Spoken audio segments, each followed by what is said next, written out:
আমরা প্রথমে যখন নামাজে দাঁড়াই বা সলাতে যখন দাঁড়াই তখন আল্লাহুম্মা বাঈদ বাইনি ওয়া বাইনা খাতায়ায়া কামা বা'আদতা বাইনাল মাশরিকি ওয়াল মাগরিব, এই দোয়াটা বলি না? বলি। তারপরে কি বলি? আলহামদুলিল্লাহি রাব্বিল আলামিন, বলি না? আউযুবিল্লাহি বিসমিল্লাহ বলে বলি না? এটা বলি। বাংলা মানে জানেন? জানা আছে সূরা ফাতিহার বাংলা মানেটা? জানা নেই? আলহামদুলিল্লাহি রাব্বিল আলামিন। এখানে তিনটা মাত্র কথা। কটি কথা? তিনটা। একদম বাচ্চা ছেলের মতো ভেঙে ভেঙে বলার চেষ্টা করছি যাতে আপনার বুঝতে সুবিধা হয়। এক, আলহামদুলিল্লাহ, আল্লাহ তাআলা বান্দাকে এটা বলতে চাইছেন যে তুমি বলো সমস্ত রকমের প্রশংসা কার? সবাই বলুন একবার, আল্লাহ, তাই না? এবার আপনাকে আমি দুটো কথা বলি। বাংলাতে আমরা দুটো শব্দ ব্যবহার করি, দুটি শব্দ। কি?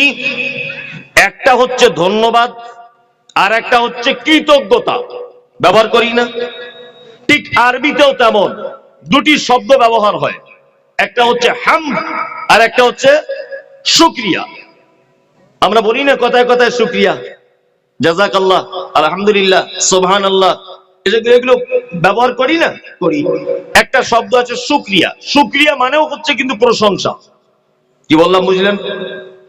শুকরিয়ার বাংলা অর্থ হচ্ছে ধন্যবাদ। আলহামদ এই শব্দটার বাংলা অর্থ হচ্ছে কৃতজ্ঞতা স্বীকার করা। ধন্যবাদ আর কৃতজ্ঞতা স্বীকার করা এটা এক না আলাদা? জানা আছে? জানা নেই? এবার আপনাকে আমি বুঝিয়ে বলছি। আপনি এখান থেকে মালদা যাবেন, বাসে বসে আছেন, পানি পিপাসা লেগেছে, তা আপনার কাছে পানির বোতল নেই। পানির বোতল আপনার কাছে নেই, খুব পিপাসা, আপনি কাতর হয়ে পড়েছেন, বাসটা দাঁড়াচ্ছে না, স্টেট বাস খুব দ্রুত গতিতে চলছে। আমার কাছে একটা পানির বোতল ছিল, আপনি আমাকে বললেন যে ভাই আপনি একটু আমাকে পানি দিয়ে হেল্প করুন, আমার কাছে পানি নেই। আমি আপনাকে পানির বোতলটা এগিয়ে দিলাম, আপনি পানি পান করলেন। আচ্ছা, পানি পান করার পরে আপনি কি বলবেন? ধন্যবাদ ভাই, অসংখ্য ধন্যবাদ আপনাকে, বলবো না? বলবো। তার মানে আমরা ক্ষণিকের জন্য যিনি উপকার করেন ওই মানুষের জন্য শব্দ ব্যবহার করি ধন্যবাদ। এবার আমি চাকরির পরীক্ষা দিয়েছিলাম, আমার চাকরির সবকিছু রেডি, শুধু এলাকার এমএলএ এর একটা সিগনেচার হলে আমার চাকরিটা হয়ে যাবে। এমএলএ কে গিয়ে বললাম ভাই চাকরি আমার সমস্ত জায়গাতে আমি পাস, আপনার একটা সিগনেচার হয়ে গেলে চাকরিটা আমার কনফার্ম, আপনি চাকরিটার জন্য একটা সিগনেচার করে দেন। তো এমএলএ সাহেব আমাকে বললেন ঠিক আছে আমি করে দিলাম। আচ্ছা বলুন, এমএলএ সাহেবের একটা সই করার কারণে আমি সরকারি বেতনভুক্ত হিসাবে কতদিন যাবত এর সুযোগটা গ্রহণ করব? 20 বছরে ধরে নেন আমার চাকরিটা হলো 20 বছরে, আমি রিটায়ার করব কত বছরে? 60 বছরে। তাহলে একটা সিগনেচারের কারণে আমি কতদিন যাবত এই মানুষটির থেকে উপকার পেলাম? পেলাম কি পেলাম না? এবার আপনাকে বলছি 5 বছর 10 বছর পরে সেই এমএলএ এর সঙ্গে আপনার দেখা হলো, আপনি কি শব্দ ব্যবহার করবেন? কি ধন্যবাদ আপনাকে? না, এই শব্দ ব্যবহার করলে তার প্রশংসা সীমাবদ্ধ, তার প্রশংসা আদায় হবে না। ওনার জন্য বলতে হবে স্যার আপনার প্রতি আমার চিরকৃতজ্ঞতা, কারণ আপনার একটা সিগনেচার আমি 40 বছর 50-60 হাজার টাকা বেতনভুক্ত সরকারি একজন কর্মচারী। তার মানে বোঝা যায় যিনি শর্ট টাইম উপকার করেন, ক্ষণস্থায়ী উপকার, এই ব্যক্তির জন্য আমরা শব্দ ব্যবহার করি ধন্যবাদ। যার উপকার লং টাইম তার জন্য ব্যবহার করব কি? কৃতজ্ঞতা, তাই না? এবার আপনাকে বলছি আপনার জন্ম থেকে নিয়ে মৃত্যু পর্যন্ত সমস্ত ব্যাপারে উপকার কে করেছে? কে? আল্লাহ, তাই না? এই যে আমার দিকে ফিরুন, এই যে হাতটা ধরে নেন, এই যে এটা ফোল্ডিং সিস্টেম, এটা যদি মোটরসাইকেলের কোনো পার্টস যদি হতো বা 4 চাকার গাড়ির চাকা যদি হতো, অন্তত পক্ষে 6 মাস 1 বছর পরে গ্রিস করা লাগতো, তাছাড়া কিন্তু জাম হয়ে যেত। হতো না? হতো। এই যে ফোল্ডিং সিস্টেম অটোমেটিক, আপনি জন্ম থেকে নিয়ে মৃত্যু পর্যন্ত আপনার এটা এইভাবে খেলবে। আচ্ছা, কোনদিন কোন ডাক্তার বাবু বলেছে যে আপনার গ্রিস করতে হবে একটু হালকা, তাছাড়া জাম হয়ে যাচ্ছে? না। আপনি যে সূর্যের তাপ গ্রহণ করেন, তার আলো গ্রহণ করেন, আপনি চাঁদের রশ্মি গ্রহণ করেন, বর্ষার বৃষ্টি আপনি গ্রহণ করেন, কৃষক তার মুখে হাসি ফোটে বর্ষার আষাঢ় মাসে বৃষ্টি হলে, তাই না? আপনি যে কথা বলতে পারেন, স্পিকিং পাওয়ার, আপনার যে চোখের আই পাওয়ার, আপনার যে বচন ভঙ্গি, আপনার যে সুরাত, আপনার যে ব্যবহার, আপনার অর্থ, এই সমস্ত কিছু, আপনি যে অক্সিজেন ব্যবহার করেন, এই সমস্ত কিছু দিয়ে আপনাকে উপকার করেছেন কে? আল্লাহ। তাহলে আল্লাহর জন্য আমরা ক্ষণস্থায়ী শব্দ ব্যবহার করব যে ধন্যবাদ, না আমরা আল্লাহর জন্য বলবো যে রব তোমার কাছে চিরকৃতজ্ঞ? কোনটা? মানে কিছু বুঝিই না বক্তব্য। এতক্ষণ মনে হয় আমি কার সামনে বকছি কে জানে। আমি বলছি ক্ষণস্থায়ী উপকার করলে কি বলতে হয়? ধন্যবাদ। আর লং টাইম উপকার করলে কি বলতে হয়?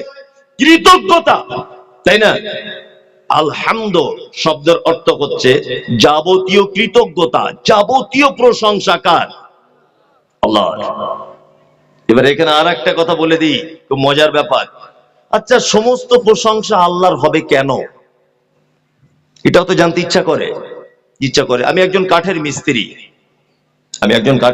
মিস্ত্রি, ফার্নিচার। আমি একটা সুন্দর ডিজাইনের খাট বানালাম। আচ্ছা বলুন তো, অরিজিনাল কথা, খাটটা বানানোর পিছনে অবদান কার? আমার। আপনি আল্লাহ বলছেন কেন? ডিজাইনটা তো আমি করেছি, হিসাব মতো দুনিয়াবি এতে অবদান কার? আমার, তাই না? আমি একজন সফল কৃষক, ভালো ফসল উৎপাদন করেছি। আচ্ছা বলুন, সফল কৃষক হিসাবে সেই মাঠের সবজি বা তার গাছের ফলগুলি দেখে আমরা প্রশংসা করি কার? কৃষকের করি, যে সত্যি খুব দারুণ চাষি, বলি না? খুব ভালো, আমার এখন স্পিকিং পাওয়ার ভালো, আমার কণ্ঠস্বর ভালো। এটা আপনারা কি বলেন? আল্লাহ কণ্ঠস্বর ভালো দিয়েছে বলেন? ডাইরেক্ট এটা বলেন না, আপনি ডাইরেক্ট এটা বলেন মুমতাজুল ইসলামের গলার কণ্ঠ খুব ভালো। আপনি যেটা বলেন আমি সেটা বলছি। কারি আব্দুল জব্বার গজল গাইলে খুব ভালো লাগে, বলি না? এটা বলি। আপনি একজন রাজমিস্ত্রি, বোঝার চেষ্টা করবেন, রাজমিস্ত্রি আপনি একজন, খুব ভালো একটা বিল্ডিং তৈরি করেছেন, প্রশংসা কার হবে? বিল্ডিং এরই হওয়া, মিস্ত্রির হওয়া উচিত? উচিত নয়? উচিত। কিন্তু আল্লাহ সুবহানাহু ওয়া তাআলা বলছেন আলহামদুলিল্লাহ, বান্দা যাবতীয় প্রশংসা কার? আল্লাহ। আপনি যে খাট বানালেন, যে খাটে আপনি শুয়ে আছেন, এই খাট কাঠ দিয়ে তৈরি করা হয়েছে। কি দিয়ে? কাঠ। পৃথিবীর কোন ল্যাবরেটরিতে, কোন মেশিনে, কোন যান্ত্রিক সহযোগিতার মাধ্যমে 1 কিউবি নয়, 1 ইঞ্চি কাঠ সৃষ্টি করা সম্ভব নয়। 2 কোটি টাকা দিয়ে আপনি যে বিল্ডিংটা তৈরি করলেন, 1 কোটি টাকা বাজেটে, এই বিল্ডিংটার ইট দিয়ে গাঁথনি করা হয়েছে। ইটটা কি দিয়ে তৈরি? মাটি দিয়ে। মাটি কোনো মেশিনে হয়? হয় না। আপনি যেখানেই যাবেন, 1 কোটি টাকা দিয়ে যদি আপনি একটা গাড়ি চাপেন, গাড়ির নাম BMW, ড্রাইভার আপনার বেতন দেওয়া, রাস্তায় আপনি ট্যাক্স দিয়ে গাড়িটা চালাবেন, গাড়িটার দাম 1 কোটি টাকা। ড্রাইভার আপনার, গাড়ি আপনার, পেট্রোল আপনার টাকা দিয়ে কেনা। রাস্তায় চলেন, রাস্তাতে আপনি ট্যাক্স দিয়ে তবে চলেন। কিন্তু আল্লাহর ভাষা হচ্ছে আলহামদুলিল্লাহ। বান্দা তুমি গাড়ি করো, বাড়ি করো, টাকা জমাও, জমি করো, যা কিছু করবে, যখন সলাতে দাঁড়িয়ে যাবে তোমাকে কথা বলা লাগবে আলহামদুলিল্লাহ। পৃথিবীতে যত রকমের প্রশংসা আছে আমি আল্লাহর। 1 কোটি টাকা দিয়ে তুমি যে গাড়িটা চাপছো, ওর ভিতরে পেট্রোল ভরা আছে, পৃথিবীর কোন মেশিনে পেট্রোল আবিষ্কার করতে পারে না, কোন ল্যাবরেটরিতে পেট্রোল তৈরি হয় না। আল্লাহ বলে বান্দা তুমি 1 কোটি টাকা দিয়ে গাড়ি চাপবে, তুমি বাড়ি করবে, মাটির ব্যবস্থা আমি করে দিয়েছি। তুমি 1 কোটি টাকা দিয়ে গাড়ি চাপবে, পেট্রোলের ব্যবস্থা মাটির তলাতে করে দিয়েছি, শুধু প্রসেসিং করে সেটাকে বার করা লাগবে। বার করে তুমি তোমার গাড়িতে ভরে দাও, গাড়িতে হু হা করে চলতে লেগে যাবে। তার মানে বোঝা যায় সারা পৃথিবীর প্রতিটা কাজের শেষ পর্যন্ত যদি আপনি পৌঁছে যান, তাহলে রবের কারিশমা ছাড়া আপনি আর কিছু খুঁজে পাবেন না। পাবেন? সব রবের কারিশমা, আল্লাহর কারিশমা। তাহলে আলহামদু হলো। তারপরে আরেকটা বলে দিই, ও রব্বিল আলামিন। আল্লাহর 99টা গুণবাচক নাম, এটা আমরা সেই কায়দা বগদাদিতে পড়েছি, তাই না? ইয়া আল্লাহ, ইয়া রহমান, ইয়া রহিম, ইয়া মালিক, ইয়া কুদ্দুস, ইয়া সালাম, ইয়া মুমিন, ইয়া মুহাইমিন পড়েছি না? ওখানে আছে ইয়া রব্ব? আছে? নাই, ইয়া রব্ব নাই ওখানে। আল্লাহ, আল্লাহর নাম কি? আল্লাহ, আল্লাহর নাম আল্লাহ। বাকিগুলো সব গুণ। আল্লাহর নাম কটা? একটাই, বাকিগুলো সব সিফাত, গুণ। রহমান, তিনি দয়ালু। রাজ্জাক, তিনি রুজির মালিক। গফফার, তিনি ক্ষমাশীল। আজিজ, জবরদস্ত। কাহার, খুব ক্ষমতাবান, যার উপরে কথা বলা যায় না। এগুলো আল্লাহর কি? গুণ। আল্লাহর নাম আল্লাহ। এবার আপনাকে আর একটা কথা বলি। আচ্ছা, আদম আলাইহিস সালামকে যখন আল্লাহ সুবহানাহু ওয়া তাআলা তৈরি করেছিলেন, কোন কারণে দুজনকে জান্নাত থেকে বার করে দিয়েছিলেন, জানেন তো এটা আপনারা? আর জান্নাত থেকে বার করে দেওয়ার পরে যখন আবার এক জায়গায় করা হলো, বিস্তারিত ঘটনা, তখন আল্লাহ তাআলা আদমকে কি বলেছিলেন? আলাস্তু বিরাব্বিকুম, এই আদম বলো, আমি কি তোমাদের প্রভু নই? আমি কি তোমাদের রব নই? এ কথা বলেছিল কি বলেনি? শোনা আছে তো? আলাস্তু বিরাব্বিকুম। তাহলে মানুষের জীবনের সূচনার পর্বে আল্লাহ নিজের পরিচয় কি দিয়ে নিয়েছেন? রব। আমি কি তোমাদের রব নয় বলেছিল না? এটা বলেছিল। চলুন, তাহলে পৃথিবীর সূচনাতে হলো রব। এবার একটা মানুষ মারা গেল, আচ্ছা মারা যাবার পরে কবরে প্রশ্ন করা হবে তো? প্রথমে কি হবে? প্রথমে মান রব্বুকা, তোমার রব কে বলো। এখানে আল্লাহ বলছে না, ফেরেশতারা বলবে তোমার আল্লাহকে বলো, বলছে না। আর প্রথমে সৃষ্টির প্রথমে কি বলেছে? প্রথমে বলেছে তোমার রবকে তুমি বলো। আর একদম যখন আপনি কবরে চলে গেছেন তখন বলা হচ্ছে কি? তোমার রবকে তুমি বলো। এবার আপনাকে বলে দিচ্ছি, আপনি নামাজ পড়ছেন, আল্লাহু আকবার, আলহামদুলিল্লাহি রাব্বিল আলামিন। এখানে একবার রব হলো না? রব্বিল, রব বললেন তো। চলুন, আপনি আবার রুকুতে চলে গেলেন। রুকুতে যাওয়ার পরে কি দোয়া বলতে হয়? সুবহানা রাব্বিয়াল আযীম। এখানেও রব, তাই না? রুকু থেকে উঠলেন, কি বলবেন? ও রব্বানা লাকাল হামদ। এখানেও রব, তাই না? চলুন, এবার আপনি আবার সিজদায় চলে গেলেন, কি বলবেন? সুবহানা রাব্বিয়াল আ'লা। বলেন না? তার মানে এখানে আল্লাহ শব্দ বেশি হচ্ছে না রব? রব। চলুন, এবার আপনি সারা দিন গুনাহ করেছেন, সারা রাত পাপ করেছেন। আল্লাহ বলে বান্দা, নামাজ যখন শেষ হয়ে গেল, তুমি তখন যদি আমার কাছে চাও, তোমার পাপের প্রায়শ্চিত্তের জন্য যদি তুমি আমার কাছে হাতটা তোলো, তাহলে তোমাকে বলা লাগবে কি? ও রব্বানা আতিনা ফিদ দুনিয়া, ও রব্বানা হাবলানা, ও রব্বানা লা তুদি কুলুবানা, ও রব্বানা আতিনা ফিদ দুনিয়া। কোরআন মাজিদে যত জায়গায় আল্লাহ বান্দাকে দোয়া করতে শিখিয়েছেন, বান্দা তুমি বিপদে পড়েছো, আমাকে ডাকো, বাচ্চা কাচ্চা তোমার হয় না, তোমার স্ত্রী 15 বছর বিয়ে করেছে, মা হতে পারেনি, আল্লাহ তোমার স্ত্রীকে দোয়া শিখিয়ে দিয়েছে, রব্বি হাবলি মিনাস সালিহিন। আল্লাহ বলছে আমাকে রব বলে ডাক। কি বলে ডাকতে বলছেন?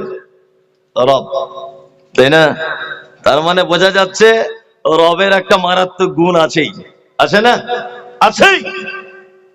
এবার বলছি আল্লাহ 99টা যে সিফাত, সিফাতি নাম, এর ভিতরে রব খুঁজে পাওয়া যায় না। তাহলে রব কে? রব আবার আল্লাহর এমন একটা নাম, আল্লাহ যত সিফাতি নাম, আল্লাহ সমস্ত কিছুকে একত্রিত করলে সব রবের ভিতরে ভরা আছে। রবের বাংলা মানে আল্লাহর, বলে দিচ্ছে এদিকে ফিরুন, রবের মানে যাহার যেখানে যতটুকুন প্রয়োজন বিনা চাওয়াতে যিনি দেন তিনি কে? আল্লাহ বললাম, তিনি কে? রব। বাংলা মানে যাহার যেখানে যতটুকুন প্রয়োজন বিনা চাওয়াতে যিনি দেন তিনি কে? রব। আপনাকে এবার দুটো একটা জিনিস দিয়ে বোঝাই, তাহলে বুঝতে খুব সুবিধা হবে। আচ্ছা, এখানে যারা বসে আছেন আপনারা দার্জিলিং বা কাশ্মীর কেউ বেড়াতে গেছেন? একজনে বলুন, তাহলে একটা কথা বললে সুবিধা হবে। অনেকজনে গেছেন দার্জিলিং বা কাশ্মীর, তাই না? হ্যাঁ, রব দেখাচ্ছি আপনাকে। দার্জিলিং আর কাশ্মীর যারা গেছেন, হয়তো আপনারা ভুল করে এগুলো গবেষণা করেননি, তবে আমি গিয়ে গবেষণা করে এসেছি। আর আপনার কাছে বিনীত অনুরোধ যে আপনি জলসা শেষ করেই মোবাইলে এই কথাটা প্রমাণ আপনি করে নেন, মোবাইলে সার্চ করবেন, দেখবেন পেয়ে যাবেন। দার্জিলিং এ গেলাম, পশ্চিম বাংলার ভিতরেই একটা জেলা দার্জিলিং। ওখানে ফুটপাতে যে কুকুরগুলো শুয়ে আছে, ওই কুকুরগুলোর গায়ের লোম 1 বিঘা করে বড়, 1 বিঘা করে। আমি কাশ্মীরেও গেছি, প্রায় 17 দিন থেকেছি। কাশ্মীরের ছাগলগুলো দেখেছি মাঠে যারা চড়ছে, তাদের গায়ের লোমগুলো 1 বিঘা করে বড়। তো মনে মনে ভাবছি এটা আবার কেমন কথা। আমাদের ফারাক্কা এলাকাতে কই গরুর লোমগুলো ছোট ছোট, ছাগলের লোম ছোট, কুকুরের লোম ছোট ছোট, দার্জিলিং এ কেন বড়? মনে মনে ভাবছি। তখন আমি আল্লাহর প্রশংসা করে দিয়ে বললাম, আল্লাহ তোমার নাম যে রব। আল্লাহ বলে, আমি জানি পশ্চিম বাংলায় যে কুকুরটাকে বানিয়েছি এখানে বরফ পড়ে না, এর গায়ের লোমটা এমন একটা সিস্টেমে বড় করে দিয়েছি, এত অতিরিক্ত গরমে হার্ট ফেল করবে না, আর অতিরিক্ত শীতে সে বরফে জমে মারা যাবে না। এটা পশ্চিম বাংলা, এখানে বরফও নাই, অতিরিক্ত গরম নাই, এই জন্য এখানকার আবহাওয়া অনুযায়ী সেটিং করে গরু ছাগলের গায়ের লোম। কিন্তু আপনি কাশ্মীরে যদি যান, এই টাইমে দেখবেন খোঁজ নিয়ে গোটা কাশ্মীরটা বরফে ঢেকে গেছে, একটা মানুষজন কাউকে দেখতে পাওয়া যায় না।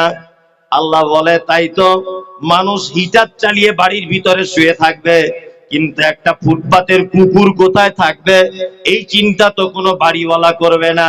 ওই জন্য আমি আল্লাহ আগে থেকে ওর গায়ে কম্বল সিস্টেমে এই লোমগুলো বড় বড় করে দিয়েছি, যাতে ওর বরফ পড়লেও কোনো অসুবিধা না হয়। আমার নাম হলো রব। যার যেখানে যেটা প্রয়োজন, তুমি চাও আর না চাও, আমি আল্লাহ সেটা সেটিং করে দিয়েছি। আমার নাম রব। এই যারা ফেরির কাজে যান, রাজমিস্ত্রি কাজে যান, নেপালে দেখেন না সবার নাকগুলো চ্যাপটায় রাখে, চ্যাপটে না? তা আপনাদের গ্রামের কোন মেয়ের নাক যদি এরকম নেপালিদের মতো হয়, কোন ভালো ছেলেকে বিয়ে করতে চাইবে? চাইবে না। নাইজেরিয়ানের লোক দেখেছেন? এখানে ফুটবল প্লেয়ার যারা হায়ারে খেলতে আসে, নাইজেরিয়ানের প্লেয়ার 6.5 ফুট লম্বা, সেই রকম বডি, ঠোঁটগুলো মোটা মোটা, চুলগুলো পাখির মাথার মতো, তাই না? আচ্ছা বলুন তো, আপনার বেটির জন্য যদি এইরকম একটা ছেলে পছন্দ করা হয়, দেখতে একদম খারাপ, আল্লাহ সৃষ্টি সবই ভালো, আমি দুনিয়াবি দিক দিয়ে বলছি, দেখতে খুব খারাপ, আপনার বেটির জন্য যদি এই ছেলেটা দেখতে যাওয়া হয়, পছন্দ হবে? আপনার হলেও আপনার বেটি তো পছন্দ করবেই না, আমার বেটি হলেও করবে না, করবে? আল্লাহ বলছে আমার নাম রব। নেপালের মাটিতে যাদেরকে বানিয়েছি, পুরুষ মানুষ আর মেয়ে মানুষ সবার নাক চ্যাপ্টা। কেউ আঙুল তুলে বলতে পারবে না তোকে বিয়ে করব না, তোকে করব, এই সুযোগ নাই। নাইজেরিয়ানে যাকে বানিয়েছি সবাইকে লম্বা করেছি, ঠোঁটটা মোটা, আর সবার মাথার চুলটা যেন চড়ুই পাখির বাসা বেঁধেছে, মেয়েদেরও যেমন ছেলেদেরও তেমন। আমার নাম হলো রব। পশ্চিম বাংলার মালদা জেলাতে তোমাকে আমি জন্ম দিয়েছি, এখানকার সবার নাক উঁচু, তোমার বেটার নাকটা উঁচু, তোমার বেটির নাকটাও উঁচু। এখানে সবার যেমন মাথার চুল, তোমারও বেটা বেটির মাথার চুল তেমন। আল্লাহ বলছে আমার নাম রব। পশ্চিম বাংলার মানুষের একরকম, আর নেপালে আর এক রকম, কাশ্মীরে করে দিয়েছে আর এক রকম, দক্ষিণ আফ্রিকায় আর এক রকম, নাইজেরিয়াতে আর এক রকম, আপনি আমেরিকায় যাবেন আর এক রকম। এক এক জায়গায় এক এক রকমের তৈরি করে দিয়েছি, যাতে বিয়ে শাদী করতে, পরিচয় পেতে যাতে অসুবিধা না হয়, কেউ যাতে কাউকে দেখে ঘৃণা না করে। আমার নাম হলো রব। আমার নাম রব। রবের ব্যাখ্যা করলে এখন অনেক করা যাবে। রব আপনাকে দেখাবো। এই দেখুন, আপনাদের পাড়া গ্রামের মেয়েরা মুরগি বা হাঁসের ডিম বাড়িতে ফোটায়? ফোটায়। কি করে ফোটায়? না, হাঁসের ডিম আর মুরগির ডিম এগুলো মুরগির বাজুর তলাতে দিয়ে রাখে। দিয়ে রাখে না? দিয়ে রাখে। মেয়েরা খুব চালাক, হাঁসের ডিমও দেয়, মুরগির ডিমও দেয়, দেয় না? মুরগির ডিম 18 দিন হলে ওঠে।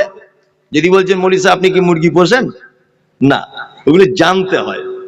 মেয়েদের কাছে গল্প শোনা, 18 দিন থেকে 21 দিন টাইম লাগে, টোটালে বাচ্চা উঠে যাবে। 21 দিনের পরে যে ডিম থাকবে ওটা খারাপ। আর হাঁসের বাচ্চা 22 দিন থেকে 28 দিন পর্যন্ত টাইম লাগবে উঠতে।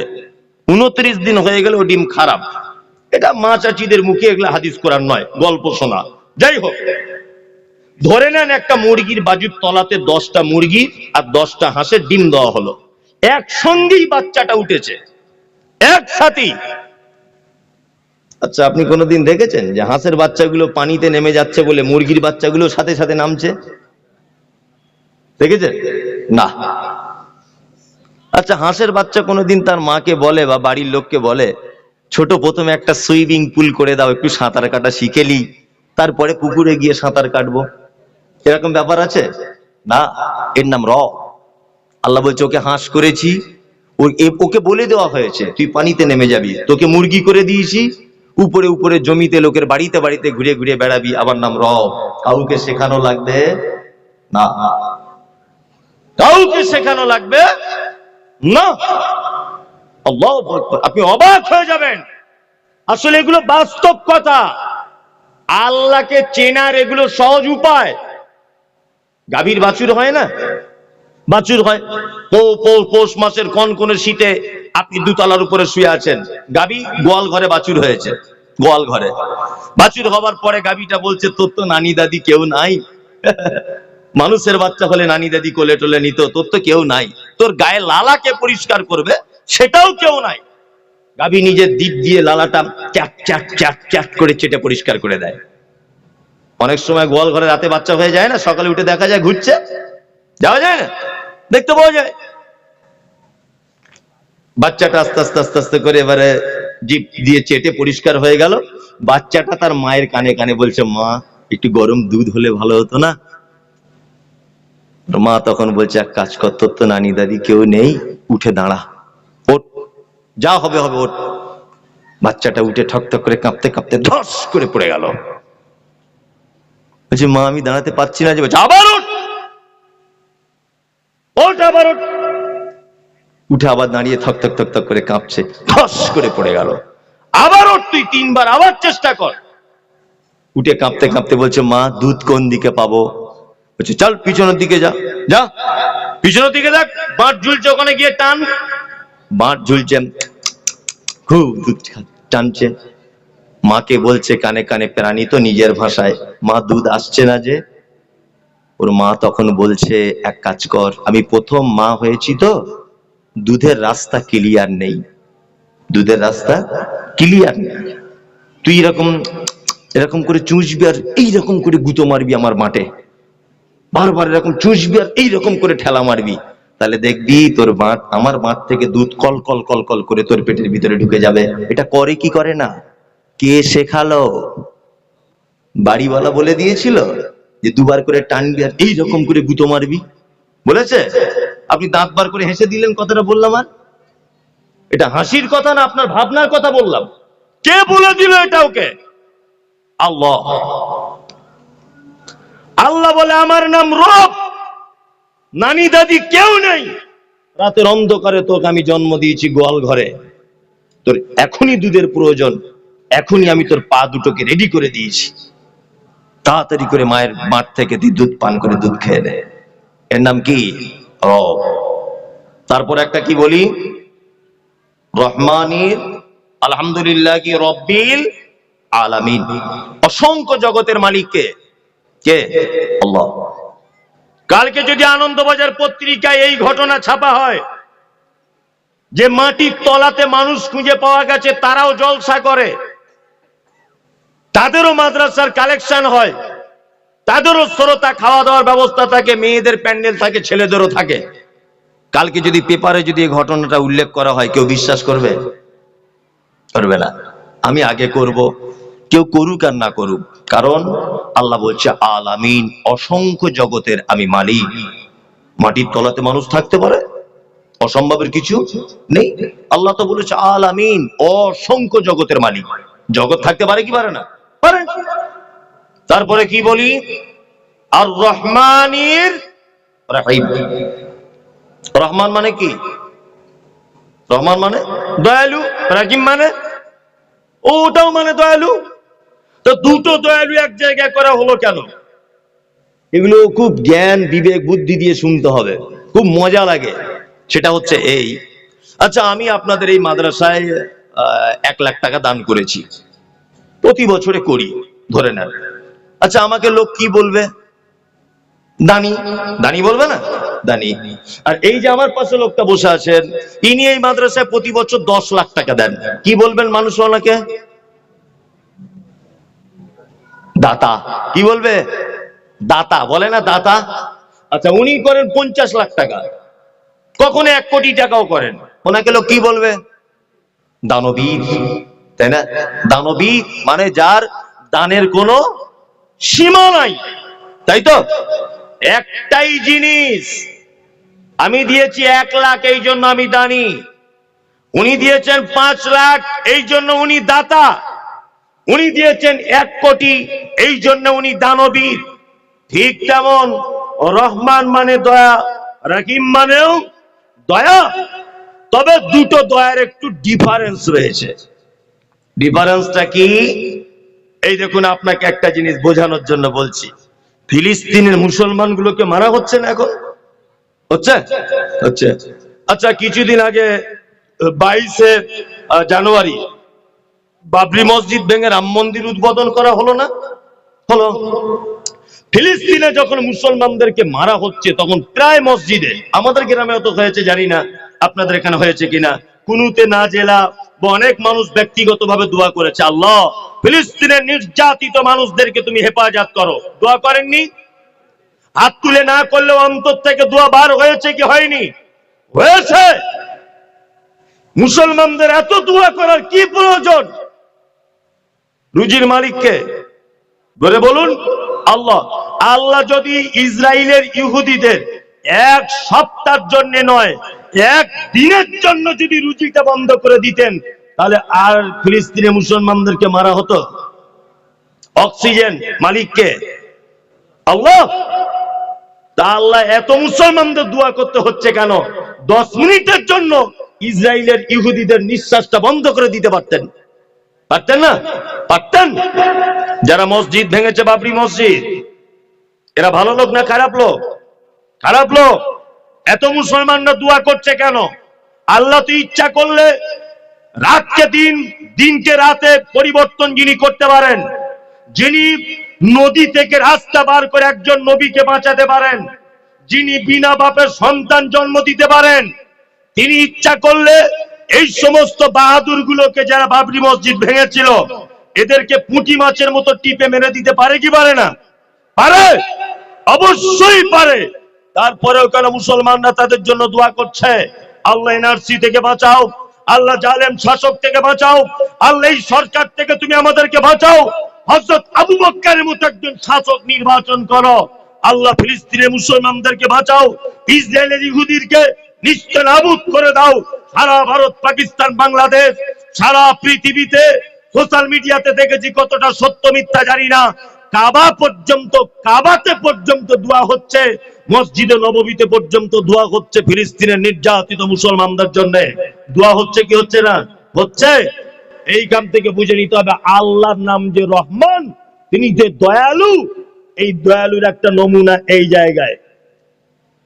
কেমন? আল্লাহ বলে, শোন, ক্ষমতা আছে, বাবরি মসজিদ ভেঙেছি, আমার নাম রহমান, আমি এমন একজন দয়ালু, পৃথিবীর কোন মানুষ যদি আপনাকে যদি দয়া করে তাহলে তার বিনিময়ে কিছু চায়। আপনি যদি আমাকে এখন এক গ্লাস পানি যদি এনে দেন, আপনি একটা বিনিময় চাইবেন। বিনিময়টা কি?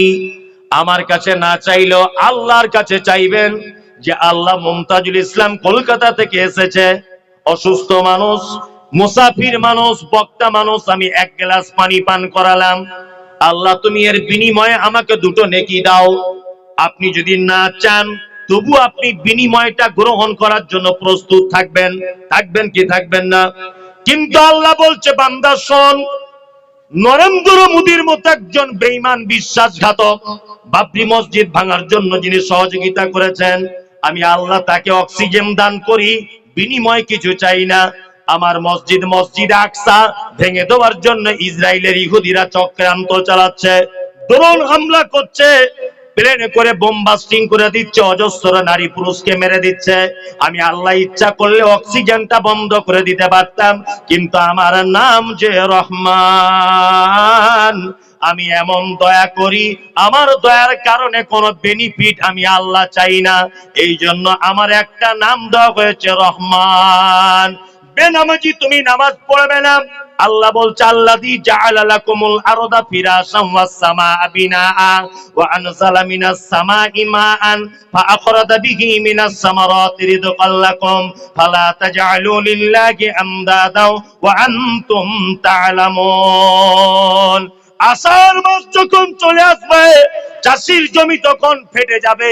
আপনার চৈত্র বৈশাখ মাসে, জ্যৈষ্ঠ মাসে চাষির জমি যখন ফেটে যাবে রোদ্দুরের তাপের কারণে, আল্লাহ বলছে আষাঢ় মাস যখন আসবে, আল্লাযী জাআলা লাকুমুল আরদা ফিরাশাও ওয়াস সামাআ বিনাআ, আসমানকে বলে দিব, রে আসমান, মালদা জেলার জমি রেডি হয়ে গেছে, বৃষ্টি বর্ষণ করে দাও। আসমান থেকে ঝিরঝির করে বৃষ্টি হবে, বেনামাজির জমিতেও হবে, হারামখোরের জমিতেও হবে, বেঈমানের জমিতে হবে, ধর্ষকের জমিতে হবে, বদমায়েশের জমিতে হবে, নামাজির জমিতেও হবে, বেঈমানের জমিতে হবে, ইমানদারের জমিতেও হবে। আল্লাহ বলছে, আমার নাম হলো রহমান, আমি দয়া করি কিন্তু কিছু বিনিময় চাই না। আর রাহিম, খাসাতান ইয়াউমাল কিয়ামা, কিয়ামতের দিনে কিছু মানুষের প্রতি তিনি খাস করে দয়া করবেন। ওই জন্য বলছি আপনাকে, মায়েরা বোনেরা যারা আছেন, যখন দোয়া করবেন নামাজে, নিজে নিজে যখন বা কোনো কারণে যদি আল্লাহর কাছে একটু ইস্তেগফার, কিছু চাওয়া পাওয়া থাকে, এই দোয়াটা অবশ্যই বলবেন যে আল্লাহ, তুমি দুনিয়াতে আমাকে যে হালাতে রেখেছো, অন্ততপক্ষে কিয়ামতের দিন আমার প্রতি তুমি একটু দয়া করো। আল্লাহ যদি কিয়ামতের দিনে দয়া করে দেয়, বিনিময় কি? জান্নাত। বিনিময় জান্নাত। চলুন, আর রহমানির রহিম হলো মালিকি ইয়াউমিদ্দিন। 3 নম্বর আয়াত চলছে, 7টা আয়াত আছে। মালিকি ইয়াউমিদ্দিন, কিয়ামতের দিবসের মালিককে আল্লাহ। সমস্ত কিছুর একটা নির্দিষ্ট টাইমে ধ্বংস হয়ে যাবে, তাই না? আর সমস্ত মানুষকে উঠে আল্লাহর দরবারে হিসাব দেওয়া লাগবে। কিয়ামতের মাঠ বুঝেন তো? জানেন? আল্লাহু আকবার। আল্লাহ সুবহানাহু ওয়া তাআলা তিনি বলছেন, কি বলছেন? ইয়াউমা তারাউনাহা তাযহালু কুল্লু মুরজিআতিন আম্মা আরজাআত ওয়া তাযাউ কুল্লু যাতি হামলিন হামলাহা ওয়া তারান নাসা সুকারা ওয়া মা হুম বিসুকারা ওয়ালাকিন্না আযাবাল্লাহি শাদীদ। কিয়ামতের মাঠ এত কঠিন যে একজন মা, দুগ্ধ দানকারিণী মা, তার বাচ্চাকে দুধ পান করাতে ভুলে যাবে। আল্লাহু আকবার। একজন গর্ভধারিণী মা, তার বাচ্চা প্রসব হয়ে যাবে, সে বুঝতে পারবে না। নাম্বার 3, মানুষগুলো কি কিয়ামতের মাঠে দেখা যাবে তারা সব মাতাল। আল্লাহ বলছে মা হুম বিসুকারা, একজনও তারা মদ পান করেনি, ওয়ালাকিন্না আযাবাল্লাহি শাদীদ, শুধু আমার কঠিন আযাবের ভয়ে মানুষ কিয়ামতের দিনে মাতালের মতো করে ঘুরবে। তারপরে কি বলি, ইয়াকা না'বুদু ওয়া ইয়াকা নাস্তাঈন, আল্লাহ তোমারই ইবাদত করি, তোমারই কাছে কে সাহায্য চাই, তোমারই ইবাদত করি, তোমারই কাছে সাহায্য চাই। এই এখানে একটা কথা বলে রাখছি শুনুন, সবটাই যেন আপনি ইবাদত মনে করতে যাবেন না। এখন ইবাদতে প্রচুর ভেজাল চলছে না? হ্যাঁ, খুব ভেজাল। আর আজকে মোটামুটি, গতকাল মোটামুটি 2-3 হাজার লোক ফোন করেছে আমাকে, আর করি প্রথমে আমার মা বোন তুলে গালাগালি। আজকেও মোটামুটি মানে মিনিটে 10টা করে ফোন ঢোকে, শুধু গাল দেওয়ার জন্য। ওই ফোনটা আমার গালের জন্যই ব্যবহার হচ্ছে এখন, শুধু গাল। অমুকের বাচ্চা, তমুকের বাচ্চা, এই তোর মা, তোর বোন, এটা ওটা অনেক। কেন? আমি বলে দিয়েছি সবে বরাত বেদাত, এই জন্যে। অন্যায় আমার এতটুকু, কি বললাম বুঝলেন? এতটুকুই আমার অন্যায়, এছাড়া আর কোনো অন্যায় আমার নেই। আমি বলেছি হালুয়া রুটি ওসব ফালতু, ওসব করা যাবে না, এটাই আমার অন্যায়। বয়স্ক মহিলা বলছে বাড়িতে ধূপ জ্বালাতে হবে, বলছে ধূপ কেন জ্বালাবে মা? বলছে তোর দাদুর রুহুটা আজকে আমাদের বাড়িতে আসবে রাতে, যেন দেখতে অসুবিধা না হয়, এই জন্য মোমবাতি জ্বালাও। এইটাকে বলে দিয়েছি আমি এটা হারাম কাজ, এসব ফালতু কাজ। কি বললাম বুঝলেন? এই জন্য এত গালাগালি। ওই জন্য বলছে অবশ্যই ইবাদত খুব সাবধানে করবেন। আমাদের বড় দুঃখ লাগে এগুলো, যদিও মানে আমাকে অনেক কিছু বলে তবে আমি স্টেজে এসেছি। তার আগে আমাকে অনেক কিছু বলেছে, যদিও যে এটা প্রতিষ্ঠানের ব্যাপার, বক্তব্যটা সেইভাবে দেওয়া উচিত হবে। আমি কোনো কারোর পক্ষে বলছি না। আর অন্যদিন যে কথাগুলো বলি ওগুলো আমি এড়িয়ে চলার চেষ্টা করছি, যতটা এড়িয়ে চলা যায়। তারপরেও আমি আপনাকে এতটুকু জিনিস তো বলতে পারবো যে ইবাদত করার আগে অবশ্যই দেখে নিতে হবে যে এই ইবাদতের সঙ্গে মুহাম্মদ সাল্লাল্লাহু আলাইহি ওয়াসাল্লামের কোনো সম্পর্ক আছে কি নাই। কি বললাম বুঝলেন? আজকে গাড়ি থেকে নামছি, এখানে একজন আমাকে নিয়ে যাচ্ছে, তো একজন ফোন করেছে, ফোন করে ওই গালাগালি। আমি ওকে ভদ্র ভাষায় বলছি, ভাই গালটা কেন দিচ্ছ বলো? আমাকে বলছে অমুকের বাচ্চা তুই কেন বললি মিনহা খালাকনাকুম বলে মাটি দেওয়া যাবে না? তাই বলছি ভাই এটা বললে অসুবিধাটা কোথায়? মিনহা খালাকনাকুম এটা বলে মাটি দেওয়া যাবে না, বিসমিল্লাহ বলে দেবেন। তা বলছে এটা কোরআনের আয়াত, তুই জানিস না? তুমি কোনো ব্যাপার নেই, ডাইরেক্ট তুই হ্যাঁ জানিস না মিনা খালাকনাকুম কোরআনের আয়াত?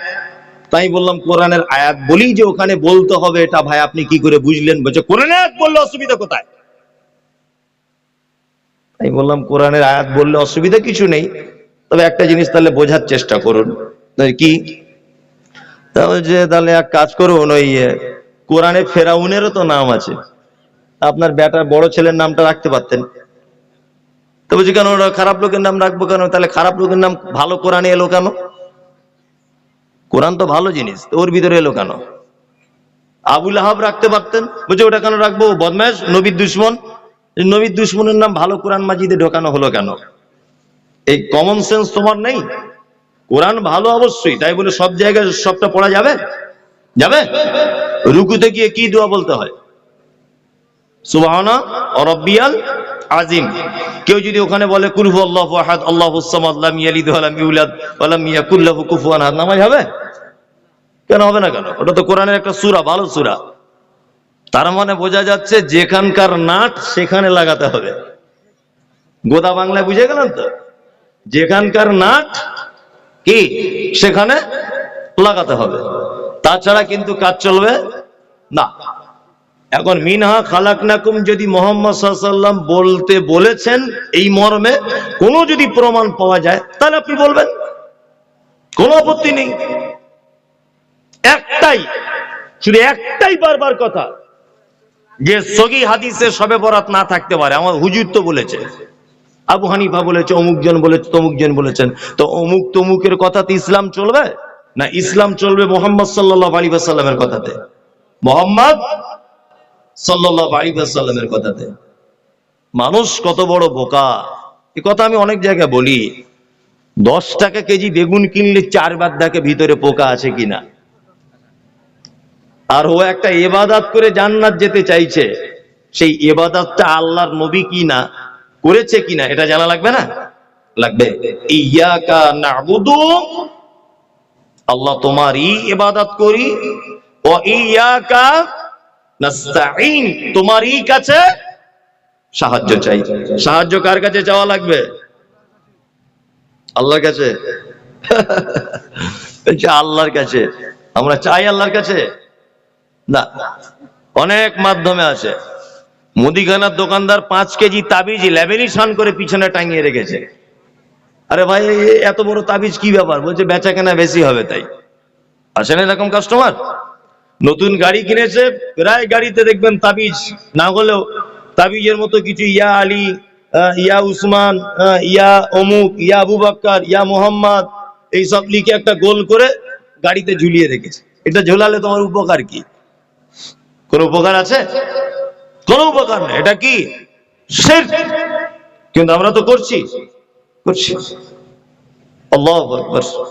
সমস্ত ব্যাপার উপকার আপনার কে করতে পারে? আল্লাহ। খায়রিহি ওয়া শাররিহি মিনাল্লাহি তাআলা। ভালো মন্দ যা কিছু চাওয়া পাওয়া কার কাছে? আল্লাহর কাছে। মোমেন, তোমার পায়ের একটা জুতোর ফিতা যদি ছিঁড়ে যায়, চাওয়া লাগবে আল্লাহ সুবহানাহু ওয়া তাআলার কাছে। কেন? কেন আপনি এখানে ওখানে যাচ্ছেন? আপনার স্ত্রী, আপনাদের স্বামী স্ত্রী বয়স আজকে 12 বছর, আপনার স্ত্রী মা ডাক শুনতে পায়নি, আপনি এখনো পর্যন্ত আব্বা ডাক শুনতে পাচ্ছেন না, বাচ্চা কাচ্চা হচ্ছে না। তাবিজ বাঁধার আগে, হুজুরের কাছে যাওয়ার আগে, দরগায় যাওয়ার আগে, মাজারে যাওয়ার আগে আপনি 2 রাকাত রাতের বেলা নফল নামাজ পড়ে আল্লাহকে বলতে পারছেন না যে আল্লাহ, তুমি তো আমাকে সৃষ্টি করেছো, তুমি ইচ্ছা করলে আমার স্ত্রীকে একটা পুত্র সন্তান দিতে পারো। এটা বলা লাগবে কার কাছে? আল্লাহর কাছে। রাতে সবাই যখন ঘুমিয়ে যায়, আপনি উঠে আপনার মনের কথা আল্লাহকে ডেকে বলুন যে আল্লাহ, আমার এই এই অভিযোগ রয়েছে, এই অভিযোগগুলো তুমি আমায় পূরণ করে দাও। এটা বলা লাগবে কাকে? আল্লাহ, আল্লাহ, আল্লাহ। তারপরে আমরা কি বলি? ইহদিনাস সিরাতাল মুস্তাকিম। আল্লাহ, তুমি আমাকে সহজ পথ দেখাও। বলি না, সহজ পথ দেখাও। কাদের পথ দেখাও? যাদেরকে তুমি পুরস্কারিত করেছো। আচ্ছা, এবার একটা কথা আপনাদেরকে বলি। আচ্ছা, শুধু দোয়া করে করি সহজ পথে যাওয়া যাবে? যাবে? যাবে না। শুধু দোয়া করে যাবে না। আমরা ছোটবেলা থেকে শুনছি যে ঘুষ দিলে নাকি চাকরি হয়, শুনছি না? আর সত্যি হচ্ছেও তাই। হচ্ছে না? হচ্ছে। আমি এখন কোটি কোটি টাকার মালিক, তা আমার খুব ইচ্ছা যে আমি একটু স্কুলে হেডমাস্টার হব। তা আমি এখন মোটামুটি ধরে নেন রাজ্য সরকারকে হোক বা এলাকার এমএলএ মন্ত্রী কাউকে বলছি যে আপনাকে 10 কোটি টাকা দিচ্ছি, আপনি অর্জুনপুরে হাই স্কুলে একটু হেডমাস্টার করে দেন তো আমাকে। তা আমাকে এমএলএ বা মন্ত্রী জানতে চাই যে লেখাপড়া জানো? লেখাপড়াতে জানি না। লেখাপড়া জানো না তো কি করে হেডমাস্টার করবো তোমায়? সম্ভব? আপনি যতই ঘুষ দেন চলবে না। আপনাকে চাকরি পেতে গেলে বা হেডমাস্টার পেতে গেলে সেই যোগ্যতা অর্জন করতে হবে আপনার। তারপরে যদি আপনি ফেসে যান, হচ্ছে না, তখন ঘুষ গাছ দিলে একটা লাইন বার করা যাবে। এখন নির্বোধ নিরক্ষর জাহেল মানুষ সে যদি বলে আমার কাছে টাকা আছে, আমি 1 কোটি 2 কোটি টাকা ঘুষ দিয়ে দেবো, তারপরে আমাকে হেডমাস্টারের দায়িত্ব দিতে হবে, আমি মূর্খ লোক। সম্ভব? রাজ্য সরকারেরও ক্ষমতা আছে এরকম লোককে শিক্ষক করা? ক্ষমতা নাই। তার মানে বোঝা যাচ্ছে যে শুধু দোয়া করেই কিন্তু ভালো রাস্তা আসা যাবে? যাবে না। শুধু দোয়া করে আসা যাবে না, কাজের কিছু পরিবর্তন কে করতে হবে। কিছু ভালো কাজ আমরা যদি করি আমাদের জীবনে, তাহলে আমরা তার বিনিময়ে আল্লাহর দরবারে প্রাইজ কি পেয়ে যাব। পৃথিবীতে 4 কোয়ালিটির লোক প্রাইজ পেয়েছেন। কয় কোয়ালিটির? 4।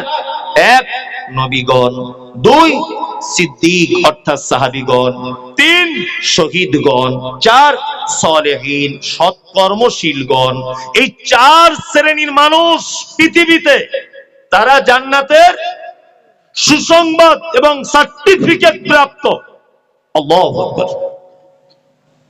এমনিতে যাওয়া যায় না জান্নাতে। এই দেখুন, আপনাকে একটা চমৎকার ঘটনা বলি। উহুদের যুদ্ধ হয়েছিল কোন হিজরিতে জানা আছে? কত হিজরিতে জানা নেই? 3 হিজরিতে। কত? 3 হিজরিতে।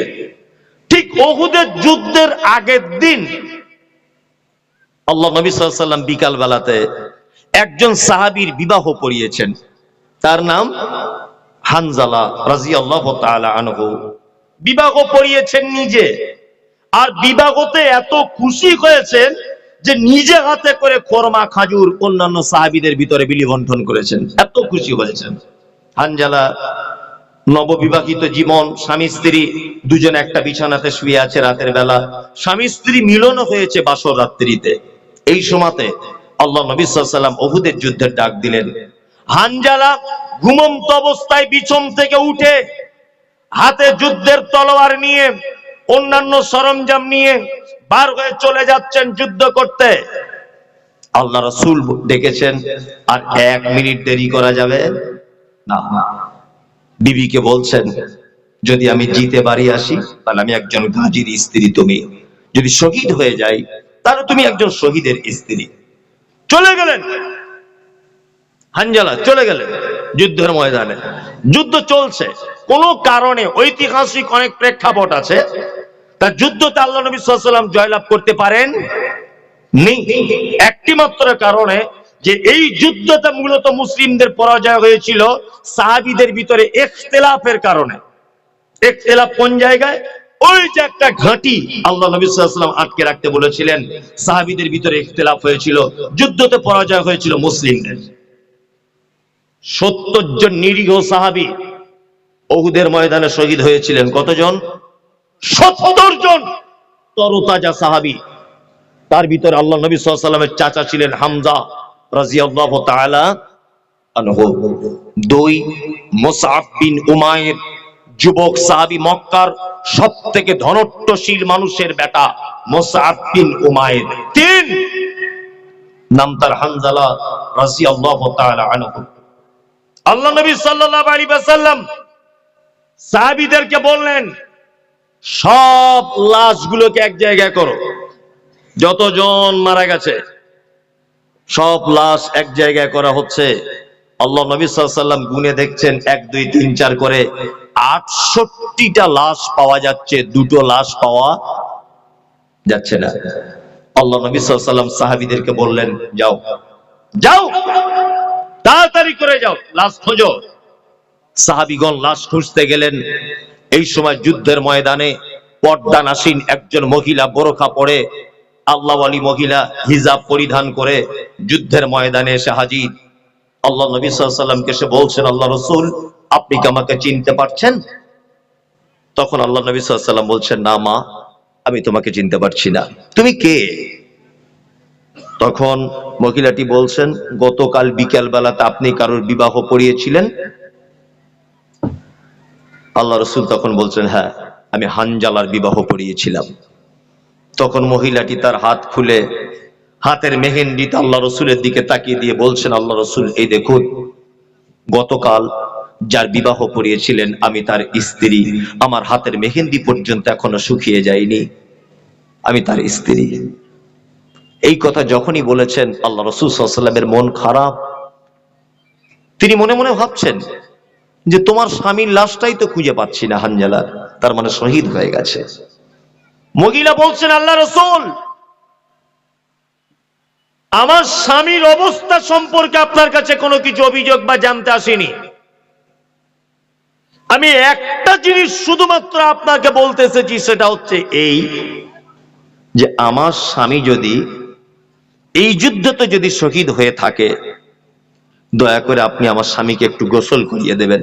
কারণ আপনি তো বলেছেন যুদ্ধতে যারা শহীদ হয় রক্ত মাখা অবস্থায় জামা কাপড় ওই অবস্থাতেই তাদেরকে কবরস্থ করা হয়। আল্লাহ রাসূল আমার স্বামীকে গোসল করাবেন এই কারণে যে রাত্রিতে আমার সঙ্গে সহবাস করেছিল, আপনার প্রতি তার এত ভালোবাসা ছিল, আপনি উহুদের যুদ্ধ ডাক দিয়েছেন, গোসলটা পর্যন্ত করতে ভুলে গেছে, সমস্ত সরঞ্জাম নিয়ে আপনার ডাকে সাড়া দিয়েছে, উহুদের ময়দানে চলে এসেছে। আল্লাহ নবী সাল্লাল্লাহু আলাইহি ওয়াসাল্লাম খুব কাঁদতে কাঁদতে বললেন, মহিলা, তোমার স্বামীকে যে খুঁজে পাচ্ছি না, মনে হয় তোমার স্বামী শহীদ। মহিলা কাঁদতে শুরু করে দিলেন।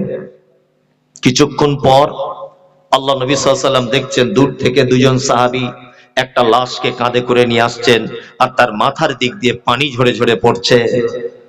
জিবরিল আমিন এসে বলছেন আল্লাহ রাসূলকে, আল্লাহ রাসূল, আরে আপনি লাশ খুঁজছেন কার? হানজালার? হানজালার লাশ চুরি হয়ে যায়নি, কোথাও পড়েও নাই।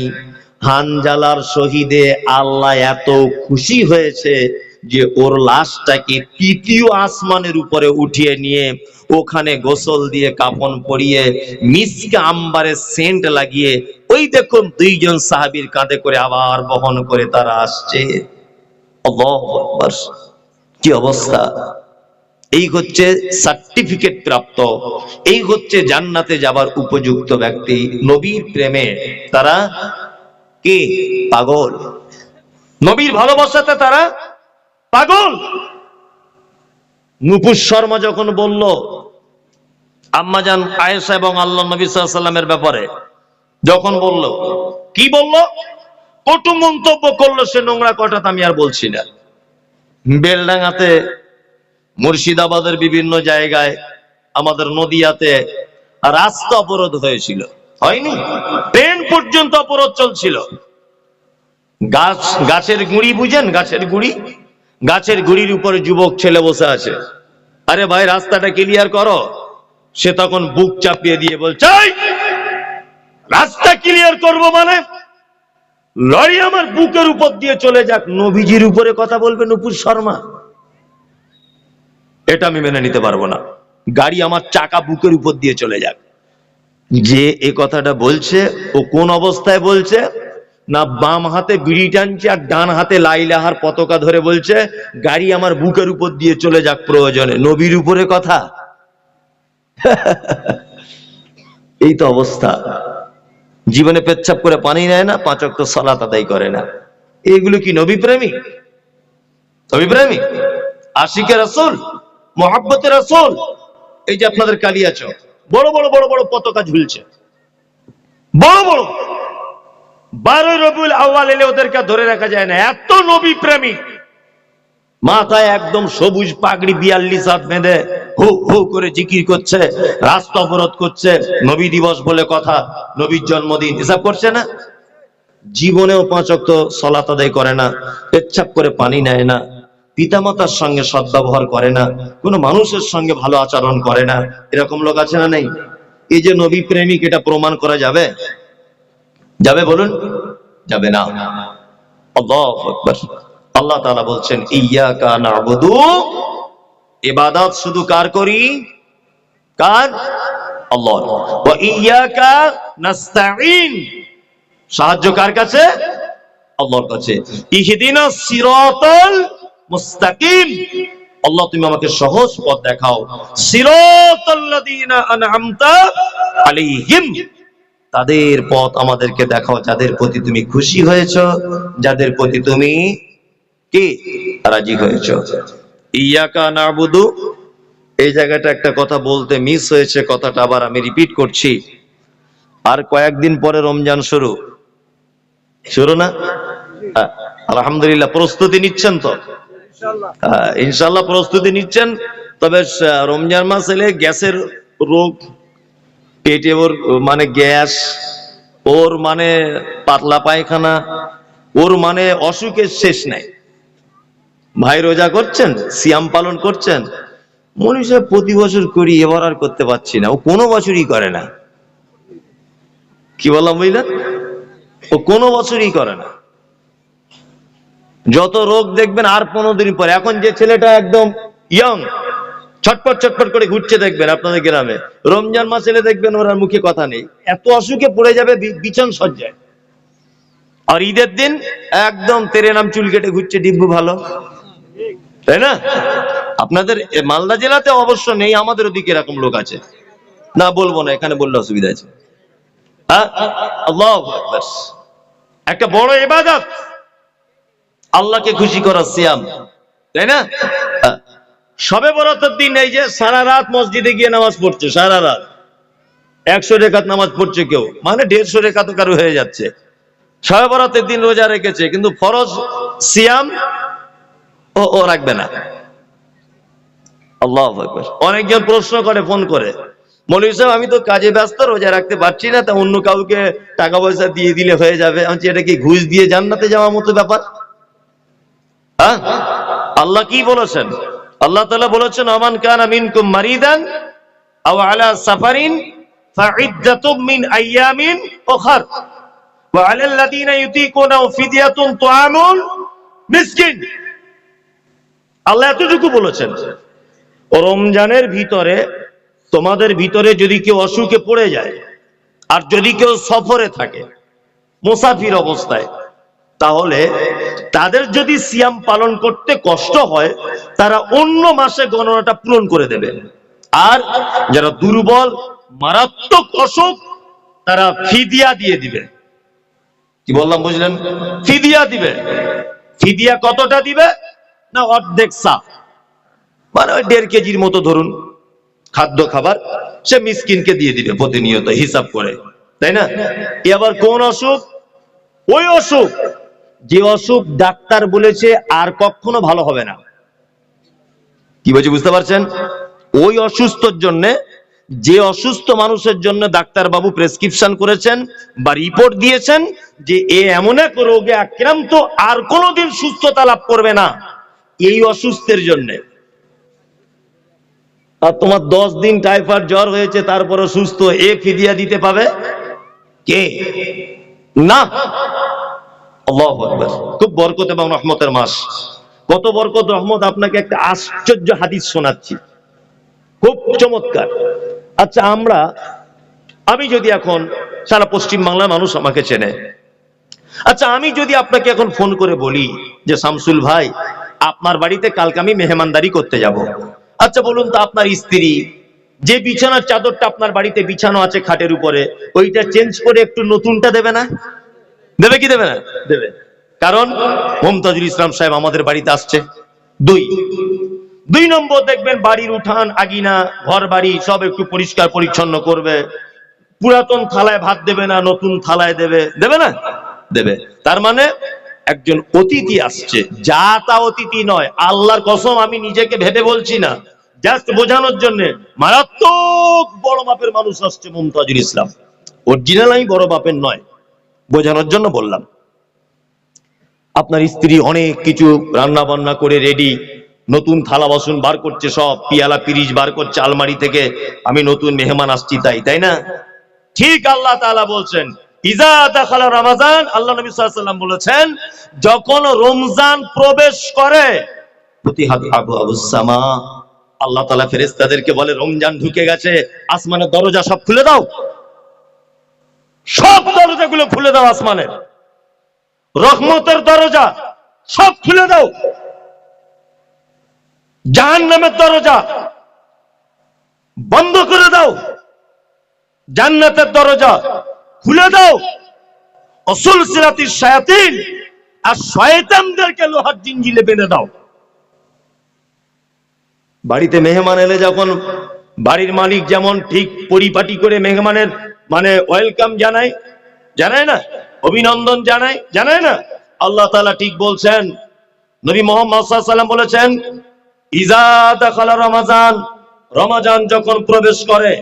আর একটা riwayate এসেছে, ইজা জা রমাজান, রমাজান যখন আসে, ফুতিহাত আবওয়াবুস সামা, আল্লাহ নবী সাল্লাল্লাহু আলাইহি ওয়াসাল্লাম বলেছেন, আল্লাহ তাআলা আসমানের দরজা খুলে দেন। তো ফুতিহাত আবওয়াবুর রাহমা, রহমতের দরজা খুলে দেন। আর অগুল্লিকাত আবু আবু জাহান্নাম, আল্লাহ তাআলা জাহান্নামের দরজা বন্ধ করে দেন, জান্নাতের দরজা খুলে দেন। অসুলসিলাতিশ শায়াতিন, এবং শয়তানদেরকে জিনজির দিয়ে বেঁধে রাখা হয়। আমার রমজান মাসের মেহমান আসছে, সব ফেরেশতারা নিজ নিজ দায়িত্ব পালন করো। রহমতের দরজা খুলে দাও, আসমানের দরজা খুলে দাও, জান্নাতের দরজা খুলে দাও, জাহান্নাম বন্ধ করে দাও, শয়তানকে পর্যন্ত লোহার জিঞ্জিরে বেঁধে রাখো। এখানে একটা প্রশ্ন, যে রমজান মাসে তাহলে শয়তানকে লোহার জিঞ্জিরে বাঁধা হয়, তারপরেও তো মানুষ শয়তানি করে, করে না?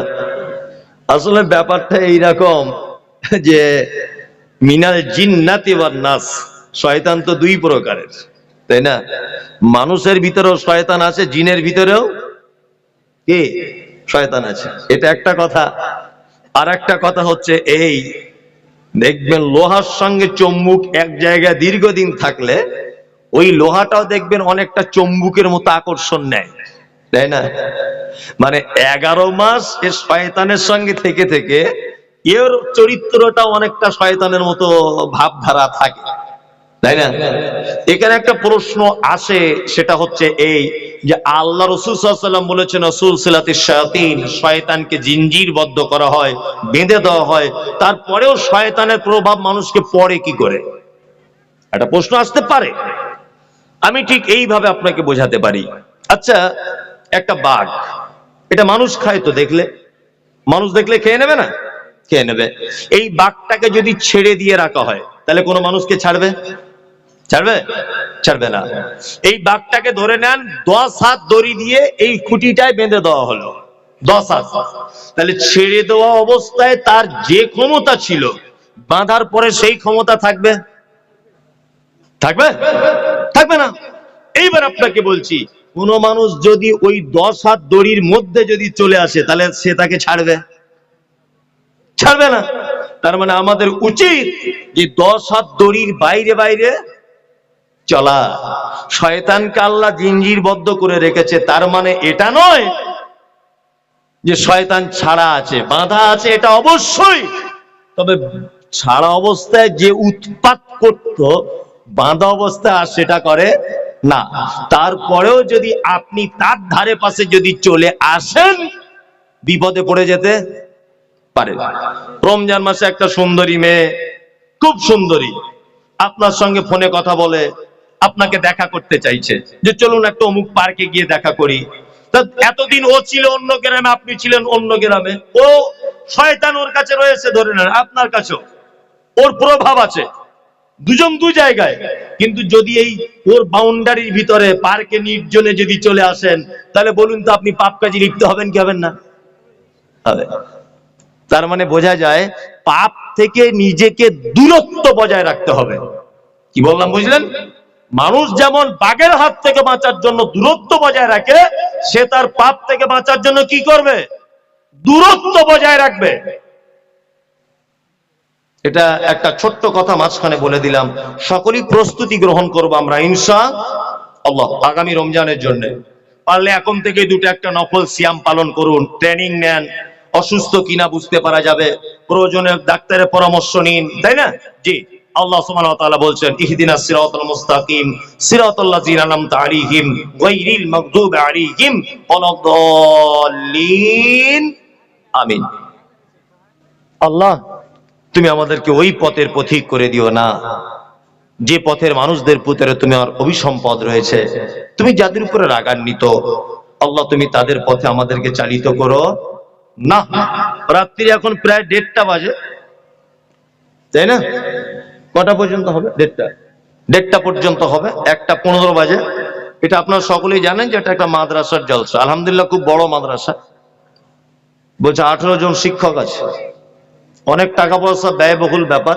এর সরকার আপনারা, সরকারি তো মাদ্রাসাকে কোনো অনুমান দেয় না, দেয় দেয় না, সম্পূর্ণ এর সরকার আপনারাই। আর সব থেকে বড় কথা হচ্ছে এটা, একটা কথা আমি অনেক জায়গায় বলি, আজকেও বলছি, কিছু মানুষ আছে যারা কিছু দান করে না, না করার ফলে নিজেকে চালাক মনে করে, যে আমি দিলাম না, আমার নামটা কেউ বললো না, আমি বাদ পড়ে গেলাম, না, ঘটনা ওটা নয়। ঘটনা হচ্ছে যে আজকের দিনে আল্লাহ আপনার দানটা গ্রহণ করেনি। কি বললাম বুঝতে পারছেন? যারা এখানে দান করেছেন, এটা আল্লাহ তাদের দান গ্রহণ করেছে। কি বলছি বুঝতে পারছেন? কোটি কোটি কোটি কোটি টাকা, কিন্তু 1 টাকাও দিতে পারেনি। দিতে পারেনি নয়, আল্লাহ ওর অর্থটাকে এই মাদ্রাসার জন্য কবুল করেনি। কি বললাম কিছু বুঝতে পারছেন? তো একা কবুল করার একটা ব্যাপার থাকে। ওই জন্য এটাও দেখার বিষয় যে আপনি আপনার অর্থ অনেক জায়গায় ব্যয় করেন, আল্লাহ এখানে আপনার অর্থ কবুল করছে কিনা। আমার আগে অবশ্য কারি আব্দুল জব্বার ভাই বন্ধু মানুষ, উনি আদায় করছিলেন। এখানকার অবস্থা উনি ভালো জানেন, উনি এখানকার শিক্ষক। তারও আগে হয়তো কোনো বক্তা করেছেন, তাই না? জি। এখন আমারও এটা নৈতিক দায়িত্ব এবং কর্তব্য বলে মনে করছি, প্রতিষ্ঠানের জলসা বলে শুধু যে বক্তব্য শুনে মানুষ চলে যাবে তা নয়, কিছু আপনাদেরকে দিয়েও যেতে হবে। দিয়ে যেতে হবে না? দিয়ে যেতে হবে। আমাকে আর আপনারা 2 থেকে 4 মিনিট একটা বিষয়ের টাইম দেন। আমি একটা কথা আপনাদেরকে বলি। আচ্ছা, এতক্ষণ যারা দান করেছেন, স্টেজে যারা আছেন বাইরে, আমি যদি 1:30 পর্যন্ত থাকি স্টেজে, তাহলে আর 10 থেকে 12 মিনিট, এই 10-12 মিনিট আমার এই কথাটা শুনে তারপরে আপনি কিছু দিবেন। এক, আচ্ছা আপনারা যত জায়গায় দান করেন, বলুন তো সব থেকে উত্তম দান করার জায়গা কোন জায়গাটা? মাদ্রাসা। আচ্ছা, যে যা পারেন বলুন, আমি তো মারবো না আপনাকে। মাদ্রাসা। একজন বলছে মসজিদ, দুজনারই ঠিক নয়, মাদ্রাসাও নয় মসজিদও নয়। যদি বলছেন আপনার ব্যক্তিগত মতামত, না, আমি আল্লাহর কোরআন বলছি, কোরআন যেটা বলবে সেটাই। আল্লাহ উত্তম দানের জায়গা একটা বর্ণনা করছেন। এক, বাপ মা বেঁচে আছে আপনাদের, আব্বা মা, অনেকজনের মারাও গেছে, তাই না? তা এখানে বাপ মারা বয়স হয়ে গেলে ছেলেদের কাছে কেমন করে ভাত টাত খাচ্ছে? কেমন করে? প্রতিদিন একটা ব্যাটার কাছে খায় না পালি সিস্টেমে? পালি মানে এমন একটা সিস্টেম হয়েছে যে ওর বাপ মনে হয় মসজিদের মুয়াজ্জিন আর ওর মা মনে হয় ইমাম সাহেব, বা ওর বাপ ইমাম আর মা মুয়াজ্জিন। এরকম একটা কৌশল চলছে না? চলছে। আল্লাহু আকবার। এই দেখুন পবিত্র আল কোরআন কি বলছে। পবিত্র আল কোরআন বলছে, ইয়াসআলুনাকা মাযা ইউনফিকুন কুল মা আনফাকতুম মিন খাইরিন ফালিল ওয়ালিদাইন ওয়াল আকরাবিন ওয়াল ইয়াতামা ওয়াল মাসাকিন ওয়াবনিস সাবিল ওয়া মা তাফআলু মিন খাইরিন ফাইন্নাল্লাহা বিহি আলিম। আল্লাহ নবী সাল্লাল্লাহু আলাইহি ওয়াসাল্লামকে জিজ্ঞাসা করা হচ্ছে, নবী আপনি বলুন, পৃথিবীতে আমরা যত ব্যয় করি, ব্যয় করার যত জায়গা, এই ব্যয় করার উত্তম খাত জায়গা কোনটা? আল্লাহ সুবহানাহু ওয়া তাআলা তারপরে নবীকে বলছেন, কুল, নবী আপনি বলে দেন, মা আনফাকতুম মিন খাইরিন ফালিল ওয়ালিদাইন। সন্তান তার বেটার জন্য যে অর্থটা ব্যয় করে, সন্তান তার বাপ মায়ের জন্য যে অর্থটা ব্যয় করে, এটা হচ্ছে পৃথিবীর সবথেকে উত্তম দান করার জায়গা, উত্তম ব্যয়ের জায়গা। কি বললাম বুঝলেন? তার মানে সন্তান দান করবে কার জন্য? মার বাপের জন্য। যাদের আব্বা মা বেঁচে আছে, যাদের মারা গেছে, পৃথিবী থেকে চলে গেছে, কারো আব্বা মা অসুস্থ, এরকম কোন বেটা যদি বসে থাকেন, আপনার কাছে বিনীত অনুরোধ যে আপনি আপনার মায়ের জন্য, আপনার আব্বার জন্য একটু সহযোগিতা করুন। জানি না তারা কবরে কি অবস্থায় আছে, আর আপনার আব্বা মা যদি বেঁচে থাকে, আর আপনার আব্বা যদি এই মাইকের আওয়াজ শোনে, তিনি যদি ভাবেন যে আমার ছেলে ইনকাম করতে শিখেছে, আমার জন্য 5,000 দিয়েছে, উনি রাতে আনন্দতে আর ঘুমাবেন না, তাই না? এত আনন্দ পাবেন।